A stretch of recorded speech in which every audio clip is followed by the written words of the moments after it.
like a Hellcat.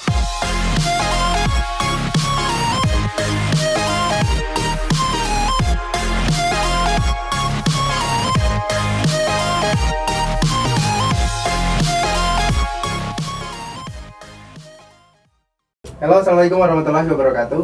Waalaikumsalam. Halo sobat Lokor Tawa, kembali lagi bersama gue Bastian di podcast Lokor Tawa.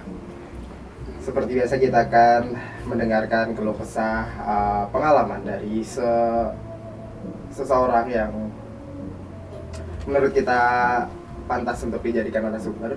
Dan kali ini kita udah kedatangan narasumber. Beliau adalah seorang ojek online. Langsung aja kita sambut. Halo, Bang. Halo. Perkenalkan, nama gue Bastian. Sehat, Bang? Alhamdulillah sehat. Boleh perkenalkan sedikit? Ya, nama gue Julius. Oke, Bang Julius. Karena sudah mualaf ya. Karena sudah mualaf. Jadi ada proses penggantian nama juga di situ, Bang.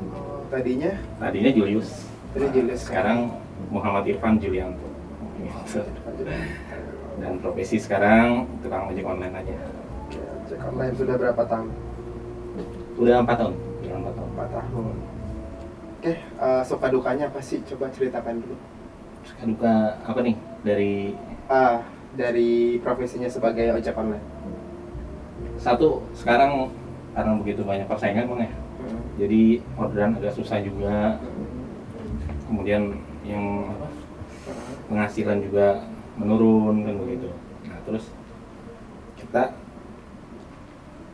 mencari jalan lain juga sih sebenarnya dari buka-buka servis di rumah. Oh, berarti banyak ya usaha. Banyak juga.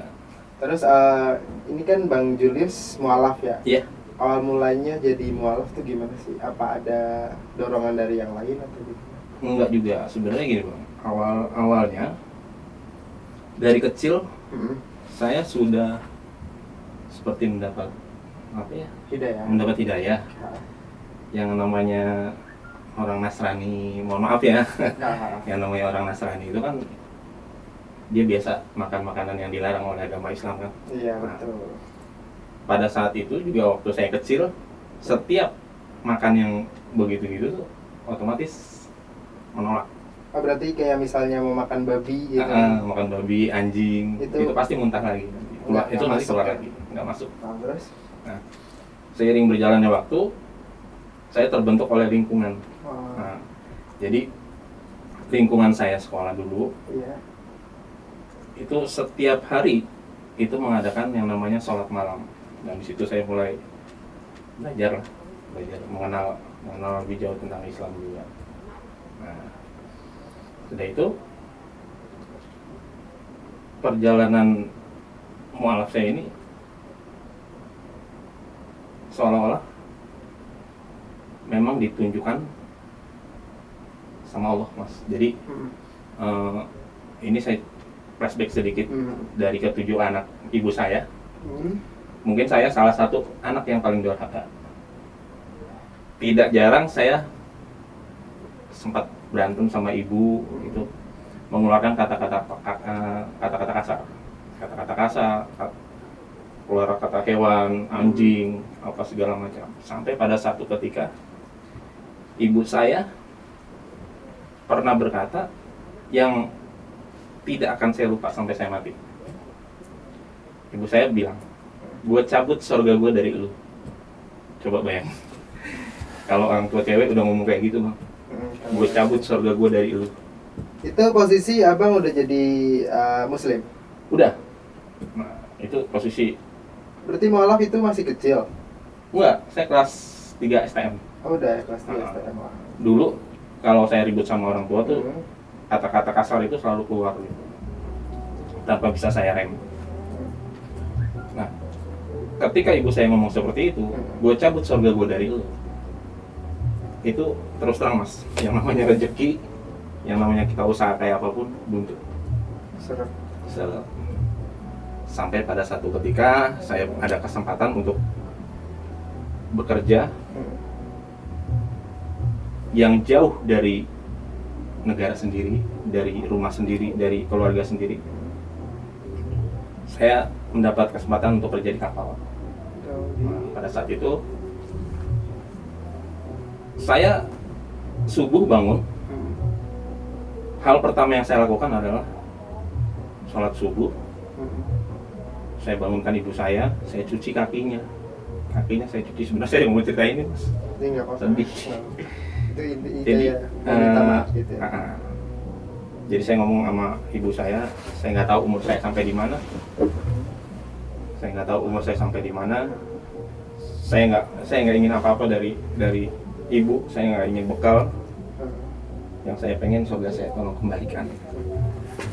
Terus pada saat itu dia ngomong gitu juga. Pada saat itu juga ibu saya pergi. Surgamu telah kembali. Itu, aduh. Terus oke. Jadinya. Berarti habis kejadian itu Bang Julius ya. Iya. Langsung pergi ke luar negara.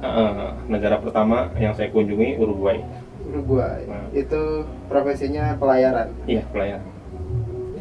Pada saat itu ibu saya sempat ngomong juga sih sebelumnya. Biar lu cari surga gua ke ujung dunia, nggak bakal lu dapet. Gitu. Jadi kepergian pertama saya kerja di kapal di negara Uruguay itu setiap setahun sekali kita pasti menuju satu tempat yang sumpah demi Allah. Mungkin abang nggak pernah percaya ya. Saya tinggal di sana selama 6 bulan tidak ketemu dengan malam. Itu daerah Kutub Selatan. Iya. Yang saya anggap itu ujungnya dunia. Iya betul. Karena posisinya di ujung dunia. Nah, entah kenapa saya berpikir seperti itu. Mungkin Allah nunjukin kepada saya, tuh, lu gua sampein ke ujungnya dunia. Lu cari surga ibu lu ada nggak? Oh iya, berarti masuk akal yang kayak ibu-ibu. Iya. Jadi ini benar-benar kesaksian. Tadi kan dikatakan ada nggak nih yang mau di skip? Saya bilang nggak usah, karena ini pure cerita apa adanya. Tapi dari orang tua itu beliau Muslim atau non Muslim? Sampai sekarang Nasrani. Oh, sampai sekarang masih. Iya, cuman di keluarga kita tidak membeda-bedakan. Maksudnya demokrasi ya. Maksudnya demokrasi. Tapi emang ajarannya sama sih, ibaratnya kayak surga di telapak kaki ibu itu di semua agama pun sama ya. Cuma sebentar Mas, saya potong ya. Oke, hal. Surga di telapak kaki ibu itu sekedar hiasan. Kalau buat saya pribadi. Iya. Ya. Karena surga yang sesungguhnya itu ketika kita lihat ibu kita tersenyum, lantaran kita penyebabnya. Terus Itu surga sebenarnya. Nah, sudah itu sempat saya selama 2 tahun di sana. Saya pikir lagi, oh ya, saya udah sampai ujungnya dunia. Saya buktikan omongan ibu saya bahwa tidak ada surga di sana. Di ujung dunia tidak ada surga. Dan setelah saya kembali ke Indonesia, saya pulang ke rumah. Hal pertama yang saya lakukan adalah cuci kaki ibu lagi.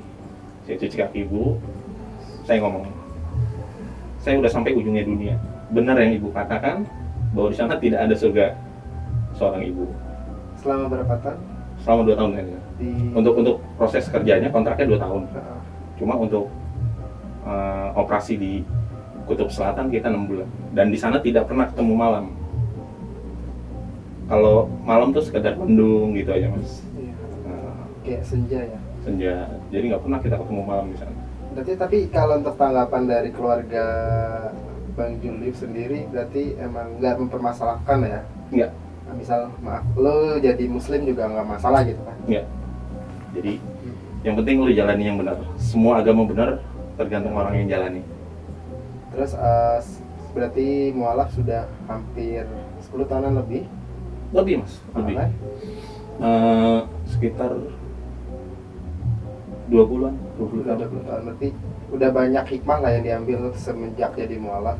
Iya. Hikmah apa aja Bang? Hikmahnya jadi saya bisa lebih ngerem lagi sama orang tua tuh, nggak kayak dulu gitu loh. Bisa menjaga kata-kata. Menjaga kata-kata, terus lebih apa?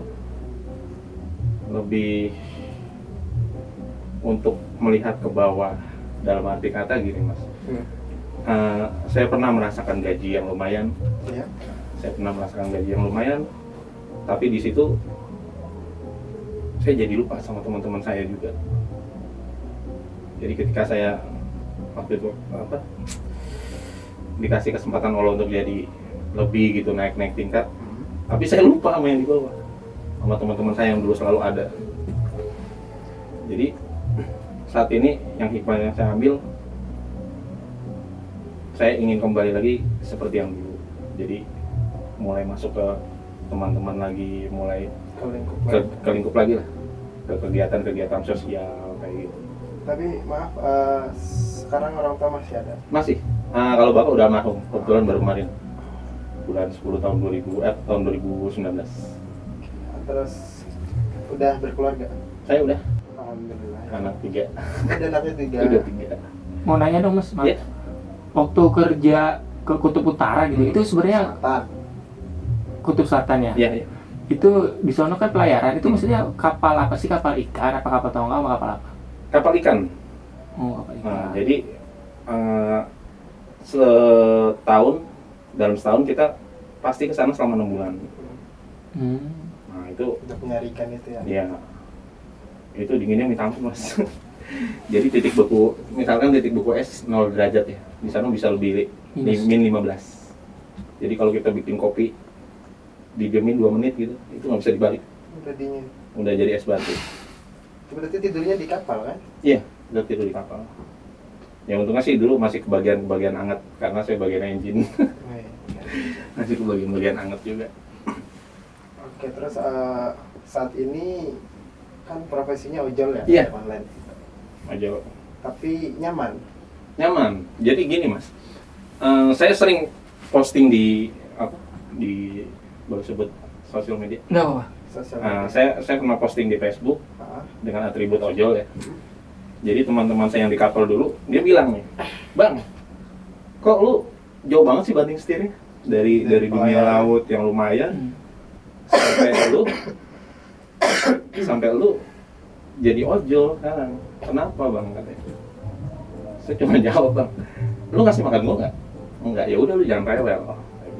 Justru gua merasa bangga dengan keadaan gua yang sekarang, gua merasa bangga. bangganya? Mungkin satu-satunya ojek online, driver ojek online yang pernah ke Kutub Selatan gua doang. Iya betul. Bener, di situ ada kebanggaan tersendiri buat gua loh. Gitu. Jadi apa aja sih sekarang? Apa aja ya? Apalagi Kadang-kadang kegiatan sosial juga sama teman-teman OSIS nih di belakang nih. Kita ngadain Jumat Berkah juga. Jadi kadang penghasilan kita dalam seminggu kita kumpulin. Kita sekalipun nggak ada donatur, kita tetap jalan dengan penghasilan kita selama seminggu nih, dari Senin ke Kamis. Terus Jumat ngadain. Jumat ngadain. Kayak misal dikasih ke masjid gitu. Enggak, kita khusus ke anak yatim. Oh, langsung. Jadi lebih tepat sasaran. Oh, oke. Iya, kalau misalnya yang ditaruh di masjid itu kan kadang orang juga Iya. gitu ya. Itu sama teman-teman OSK sih. Jadi Apa nama komunitasnya? OSK, OSK. Ojol Slow Kondusif. Ojol Slow Kondusif. Itu Iya. satu kabupaten.